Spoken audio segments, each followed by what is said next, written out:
it's just so obnoxious, but I love it.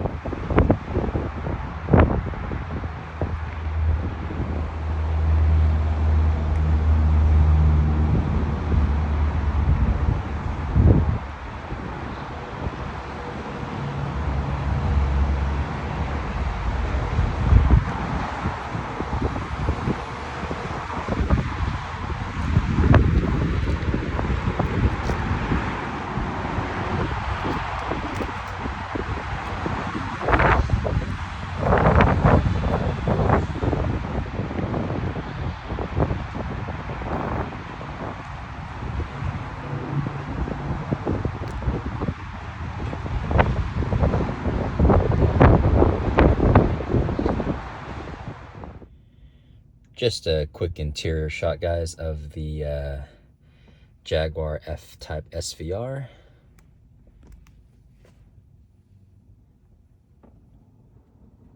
I think it's actually a really nice interior. The leather is very nice, very soft. The seats are comfortable, give you a lot of support. SVR emblem or logo on the headrest. I really like the blue color and the you know, the stitching as well here, which kind of matches the exterior. The Jaguar, the SVR logo again. More of the blue stitching on the door. The leather is really nice to the touch.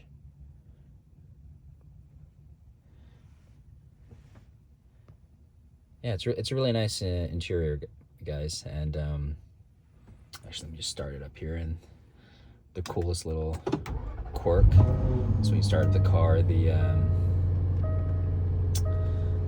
vents rise up there. So that's kind of a nice little touch. But yeah, it's a nice interior. It's it's 2018, so you're not gonna have cutting edge technology or whatever. But you have Bluetooth, you have Apple CarPlay. That sort of deal. Really everything you need. And can get a little claustrophobic in the car, so I do try to open the whatever thing you call that thing. I'm having a brain fart right now, guys, but weather permitting or when it's not too sunny, I usually open that. So yeah, it's a nice interior. Good morning, YouTube. Welcome to another episode of Life of Brian. I am inside of my 2017 Jaguar F-Type SVR. I believe the 2017 model year was the first year they did the SVR trim, which is supposed to be the highest trim in terms of performance, amenities, upgrades, whatever you might call it. This car has 575 horsepower, which I believe even now the current year, the 2023 F-Types still have that. I believe this was the most powerful Jaguar ever built at that time. And the SVR division is similar to the AMG for Mercedes or the M division at BMW. It's the racing division, the performance division of Jaguar. And from that standpoint, I mean, again, 575 horsepower, the car is pretty light, it's pretty nimble. You're gonna get going really fast in this car.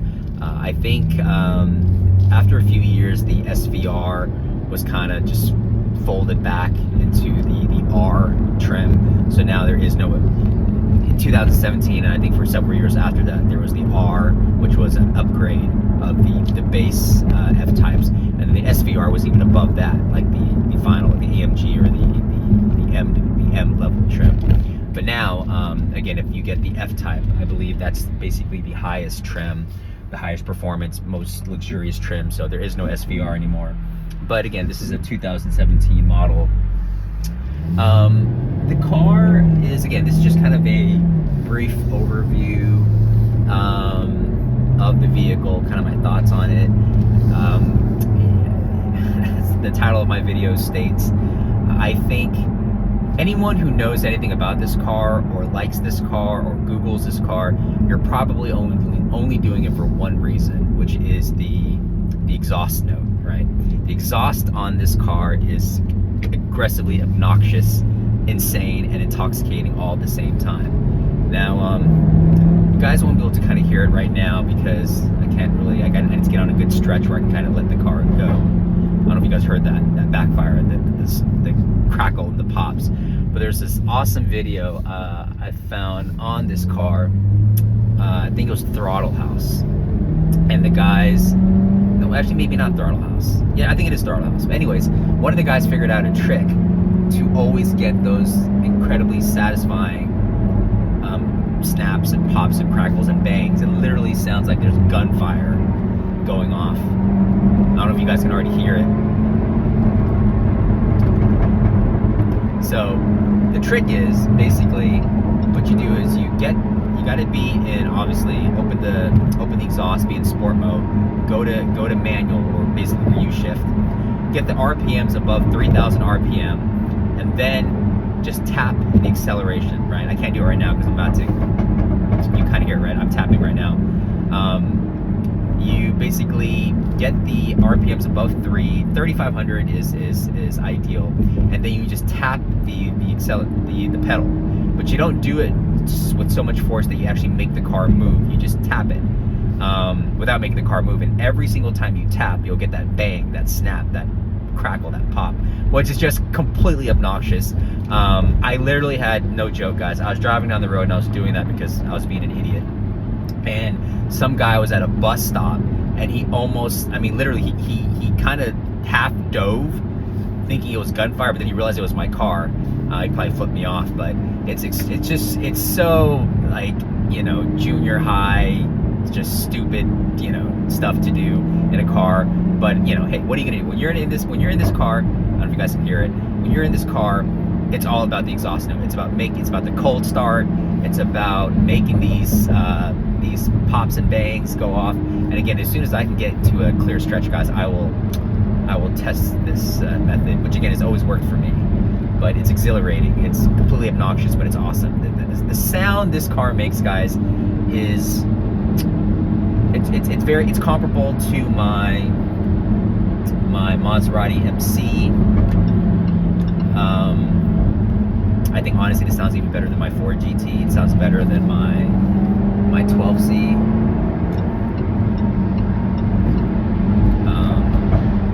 So you guys can hear some of those pops going off already, but let me try to without killing myself. Let me get to an open lane here, and I'll let you guys hear exactly this symphony of pops and bangs that I'm talking about. You guys can already hear it, and I'm not even doing the Throttle House method. Here we go.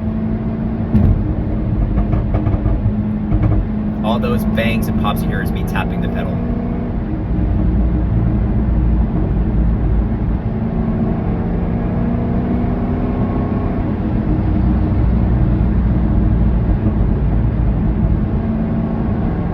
So, yeah, actually kind of a loss for words, but shift over here.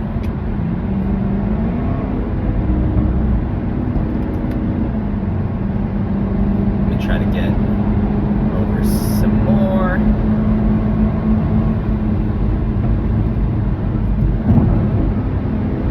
But yeah, trying not to do this without killing myself, guys, but yeah, the sounds this car makes is just amazing. It's something that you have to actually experience to kind of know what I'm talking about, and you know, I just never get tired of it. I'm literally like at a loss of words because just the sounds that you hear coming out of this engine are incredible. Again, 575 horsepower. Some people may say, you know, is this a supercar? Is it not? You know, my take, guys, is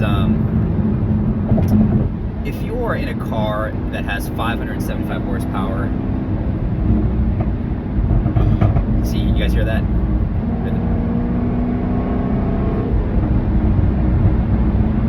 You're basically in a supercar, okay? I get it, you know, Vipers had 500 horsepower, people didn't think they were supercars, but, you know, hey, come on, it's a Jaguar, it has the racing heritage, lineage, you got 575 horsepower, you got bangs and crackles and pops going off behind your head like that. I think this is a supercar, but it's completely unnecessary too. I think later models did away. They kind of tuned it down, I think, to make it quieter, which is insane to me. I think that happened in 2019 or 2020, where they took away a lot of those crackles and pops. Which again, that's the spirit of this car. That's what this car is about. But yeah, I'm glad I got the 2017 model where it was still very loud and obnoxious. But yeah, it's just, guys, let me see if I can get over it. Give me 1 second here.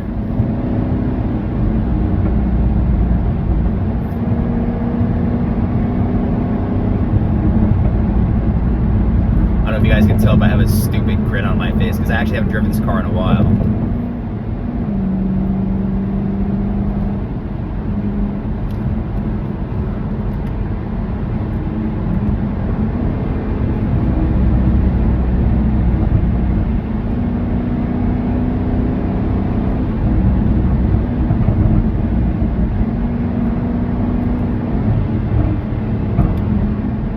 You guys can hear the pops going off in the back. But yeah, it's a really fun car to drive, as I'm sure you guys can tell. And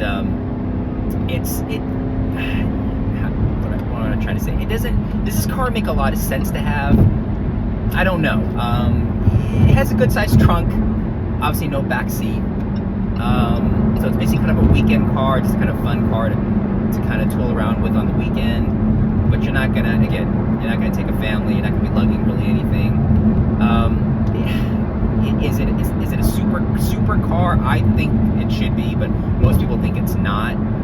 So for the price point, would someone most likely invest in something that, if you're getting cars because of what other people think or to get the attention or whatever, is this necessarily an attention grabber? Not as much as, a McLaren or obviously a Lamborghini or Ferrari or something like that.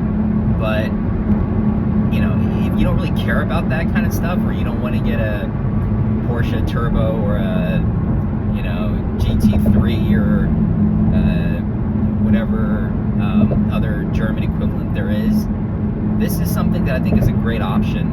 And again, I don't want to get too much into the specs or the pros and cons of this car right now. I'll do that in a later video. I just kind of really wanted to give you guys just an initial driving experience and my thoughts, and specifically about the completely obnoxious and over-the-top engine.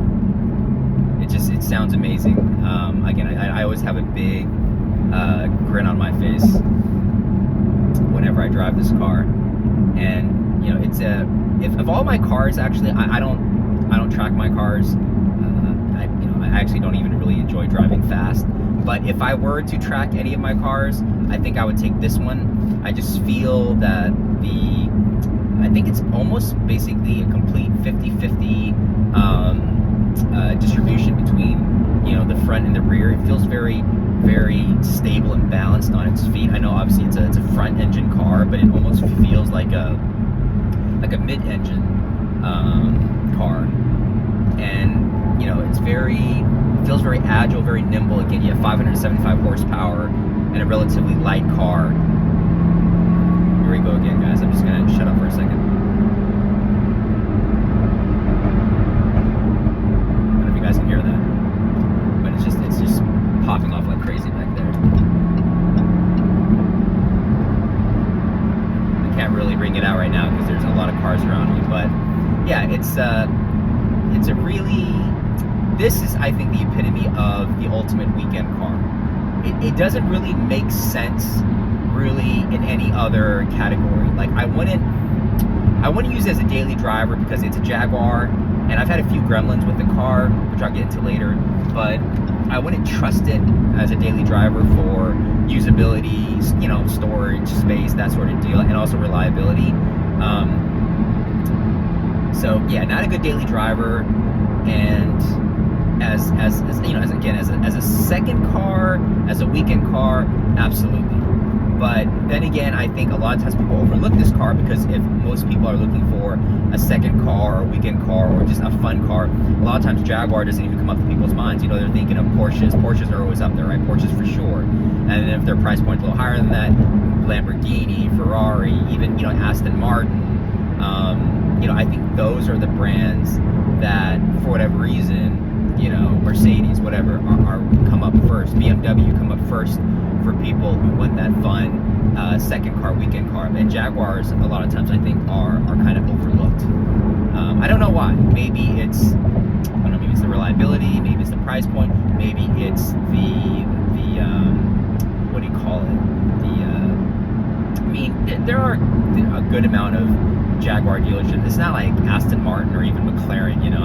There's like one McLaren dealership where I live. You have to drive north like 45 minutes. So I think there's a good dealer network, but maybe people are worried about the maintenance costs and whatnot. Knock on wood, I haven't anything major, but that might be one of the reasons. But putting those aside, again, I think it's a fun car. It's a great weekend car.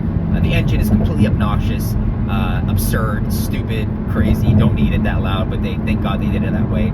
But I really love this car, so just wanted to take it for a quick spin, guys. Give you my thoughts on that. Hope you guys liked the video. Like and subscribe, support the channel. I'll see you guys next time, and take care, and have a great day.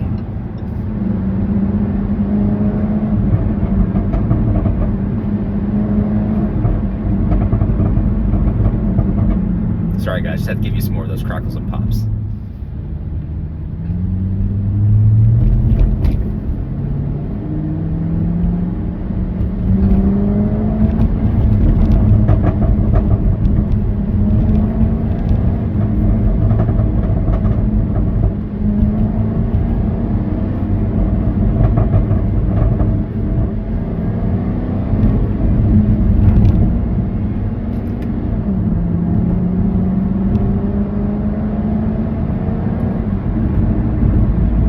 Okay, I lied, so had to give you guys some more of those snaps and pops and crackles. But okay, that's really it. Hope you guys like the video, like and subscribe, support the channel. See you next time. Bye-bye.